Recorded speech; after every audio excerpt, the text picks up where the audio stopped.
आज फिर हम द्वापर युग के एक मंदिर में हैं जो पांडवों ने यहाँ पे स्थापित किया था। और ये मंदिर है बूंदी ज़िले में। बूंदी है ना, बूंदी ज़िले में है ये मंदिर। और ये पांडवों, ये आप मेरे पीछे देख रहे हो, ये है चंबल नदी।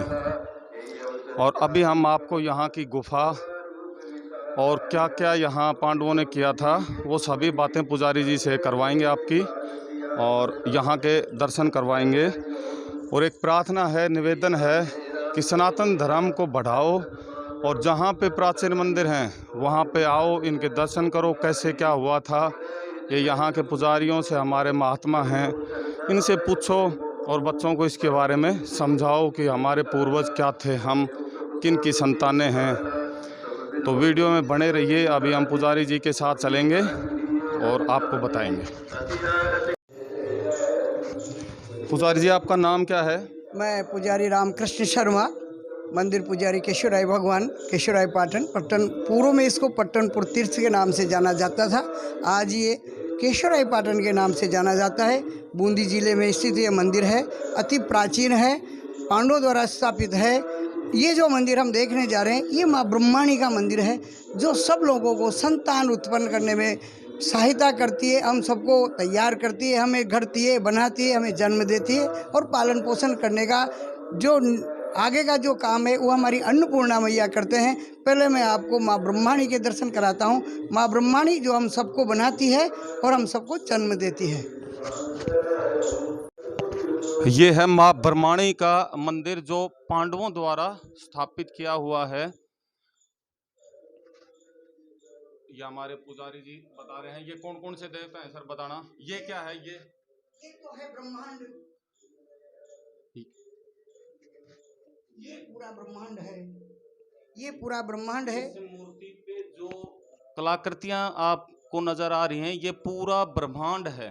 ये पूरा ब्रह्मांड को इस मूर्ति की आकृति में बनाया हुआ है। वराह की अवतार है, वराह अवतार में ये जो पूरा ब्रह्मांड है वह वराह अवतार में कलाकृति बनी हुई है। वराह भगवान ये पृथ्वी में जब वो इसको जब रसातल में ले गए थे तो वराह भगवान इसको रसातल से बाहर निकाल के लाए थे। ये वराह भगवान की मूर्ति है। और सर ये वाली किसकी मूर्ति है? ये हम सब लोग हैं जो माँ ब्रह्माणी ने बना बना के रख रखे, हमको जन्म देगी। ये माँ ब्रह्माणी है जो हमें बनाती है। ये माँ ब्रह्माणी जो हमें बनाती है।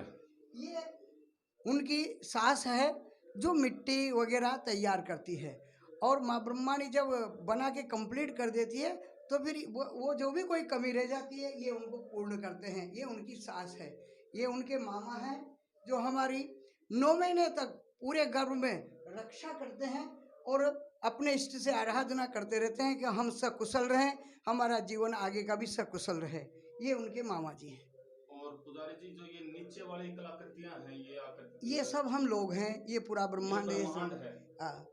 ये हम सब लोग। ये जो आप देख रहे हो ये पूरा ब्रह्मांड, इन पे जितनी भी आकृतियां आप देख रहे हो ये सभी कहीं ना कहीं कुछ ना कुछ हमें संदेश दे रही हैं। और ये है पांडवों द्वारा निर्मित माँ ब्रह्माणी का मंदिर। ब्रह्माणी का मंदिर आप देख रहे हो, पूर्व कलाकृतियां।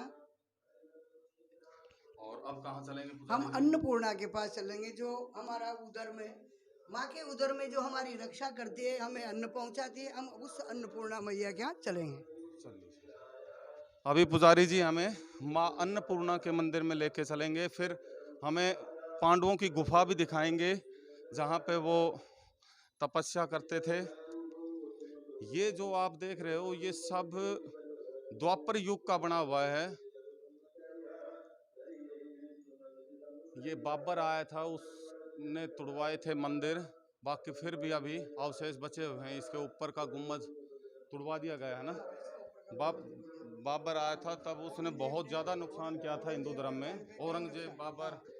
अच्छा, आताताइयों ने बहुत नुकसान पहुंचाया हमारे धर्म को। ये माँ अन्नपूर्णा है। हाँ जी। ये हमें गर्भ में जब जन्म डल जाता है तो ये हमारी गर्भ में रक्षा करती है।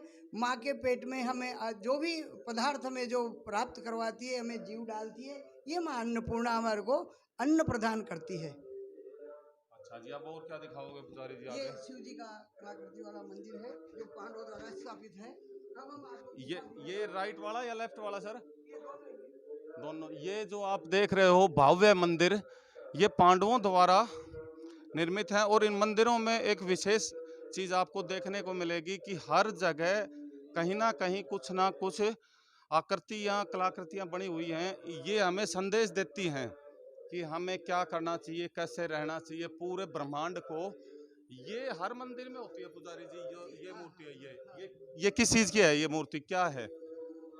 अच्छा, ये कहते हैं कि सुनने में आया है और पुजारियों से कि ये जो भी वास्तु के हिसाब से जो मंदिर बनाए हुए हैं, उन मंदिरों का वजन उठाने के लिए चारों दिशाओं में ये 4 मूर्तियां होती हैं। वास्तु पुरुष की। हाँ जी।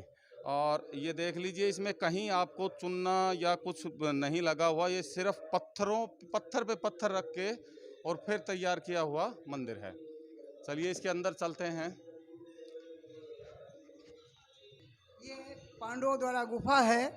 इसमें पांडवों ने चंबल मैया पे स्नान करने जाने, जम्बूद्वीप भगवान के जाने के लिए वो अज्ञात वनवास में थे। यहाँ पे जब यहाँ जंगल था, उस जंगल में उन्होंने यहाँ जम्बूद्वीप भगवान की स्थापना करी। और उस जम्बूद्वीप की स्थापना के टाइम पे जब वो वहाँ रुके तो उन्होंने जहाँ जहाँ बैठ के तपस्या करी, वो ये गुफा है। ये जो आप देख रहे हो, यहाँ से उस समय जंगली जानवरों जीवों से बचने के लिए इस गुफा से पांडव स्नान करने के लिए चंबल में जाते थे। ये नीचे से होके और ये चंबल में निकलती है, और चंबल में वो दूसरी साइड में देवता हैं जम्बेश्वर, जम्बूद्वीप भगवान की पूजा आराधना करके पांडव यहाँ जब भगवान कृष्ण पारिजात वृक्ष लेने जा रहे थे, तब पांडवों ने उनसे प्रार्थना करी कि भगवान हमें गंगा मोक्ष प्रदान नहीं कर रही है, क्योंकि गंगा पुत्र को उन्होंने उनके द्वारा मारे गए थे, विश्व पितामह। तो उन्होंने कहा कि भाई हमें गंगा मोक्ष प्रदान नहीं करे तो हम क्या करें। जिस समय पांडव भगवान कृष्ण के पास पहुँचे थे, उस समय वहाँ भगवान कृष्ण के अपने निजी निवास में माँ तीनों माताओं में एक विवाद चल रहा था कि आप जाके पारिजात वृक्ष स्वर्ग से लेके आइए, उसका फूल जब आप लेके आओगे हम हमारे गजरे में लगाएंगे, उसके बाद ही हम भोजन करेंगे। इस प्रकार की वहाँ रुक्मिणी मैया में और सत्यभामा जी में इस प्रकार का एक विवाद चल रहा था। तो कृष्ण भगवान ने कहा कि भाई मैं तो मैं ही विवादग्रस्त हूँ, मेरे घर में भी कलह चल रहा है, आप ऐसा कीजिए जम्बू अरण्य क्षेत्र में जाइए, वहाँ जाके जम्बू मार्गेश्वर भगवान की स्थापना करो और जम्बूद्वीप जी के दर्शन करो, तब तो आपको पाप की मुक्ति होगी। गंगा शक्ति प्रदान करती है, भक्ति प्रदान करती है, मोक्ष प्रदान करती है। चंबल मैया पापों का क्षय करती है। जो भी पाप हो जाता है वो क्षय करने के लिए सभी लोग चंबल में स्नान करते हैं, और आप लोग भी चंबल मैया जाके स्नान करें, आराधना करें, शंकर की स्थापना करें। सर पुजारी जी, ये शिवलिंग पहले के हैं? ये शिव पहले के ही हैं। ये अलग अलग ही पांडवों द्वारा, जैसे वो अंदर जो मंदिर थे वो तो पांडवों ने स्वयं ने भगवान शंकर की स्थापना करी, तब वो उनकी आराधना करे तो स्वयं प्रकट हुए। यहाँ पे स्वयं शिवलिंग प्रकट हुए थे द्वापर युग में, वो भी हम आपको दिखाते हैं। यहाँ एक बहुत बड़ी जाल थी, उस जाल के अंदर एक छोटा जो शिवलिंग है ये था। जब वो इनकी पूजा कर रहे थे तो बैठने की छोटी सी जगह थी, जगह नहीं हुई, तो अचानक एक शिवलिंग यहाँ प्रकट हुआ। ये जो शिवलिंग है इसे भीम शंकर के शिवलिंग के नाम से यहाँ जाना जाता है। चलो अब हम अंदर चलते हैं, और अंदर चल के जो जहाँ पे भीम पूजा पाठ किया करते थे भगवान शंकर भगवान की, वो भी आपको दिखाते हैं। ये क्या है गुरुजी? ये शिवालय है। इसमें भगवान जब द्रौपदी ने भगवान शंकर से आराधना करी, तब वो अर्धनारेश्वर में भगवान यहाँ प्रकट हुए और द्रौपदी को अखंड सौभाग्यवती का वरदान दिया, वो ये शिव जी हैं। चलिए सर आगे चलते हैं। अभी आपको जहाँ पे पांडव पांचों भाई पूजा करते थे वो स्थान भी हम आपको दिखाते हैं।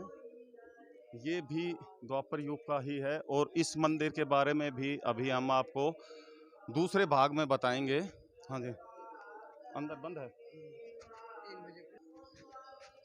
ये जो आप देख रहे हो ये है द्वापर युग का, और अभी पुजारी जी बताएंगे। ये जो सामने नंदी जी महाराज नजर आ ये रहे जो हैं, नंदी भगवान हैं इनके बिल्कुल सामने जो शिव जी हैं वो ही जम्बू मार्गेश्वर हैं, जिनकी आराधना करने के लिए पांडव यहाँ आए थे। और उनके साथ कहीं भी और भी उनके साथ थे तो भगवान शंकर एकदम प्रकट हुए और सहस्त्र लिंग के रूप में प्रकट हुए, जिसमें एक ही लिंग में सहस्त्र लिंग है। जो बिल्कुल सामने जो नजर आ रहा है वह सहस्त्र लिंग शिव जी हैं।